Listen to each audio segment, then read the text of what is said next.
સમગ્ર રાજ્યમાં આજરોજ સ્થાનિક સ્વરાજ્યની ચૂંટણીનું મતદાન શાંતિપૂર્ણ માહોલમાં શરૂ થયું છે।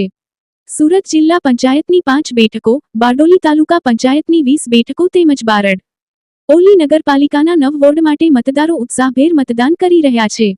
બારડોલીના ધારાસભ્ય અને માજી કેબિનેટ મંત્રી ઈશ્વરભાઈ પરમારે પોતાના પરિવાર સાથે મતાધિકારનો ઉપયોગ કર્યો હતો। તેમણે બાબેન ગ્રામ પંચાયત ખાતે જઈ મતદાન કર્યું હતું। આ પ્રસંગે ધારાસભ્ય ઈશ્વરભાઈ પરમારે નાગરિકોને મોટી સંખ્યામાં મતદાન કરી લોકશાહીના આ પર્વને ઉજવણીરૂપ બનાવવાની અપીલ કરી હતી।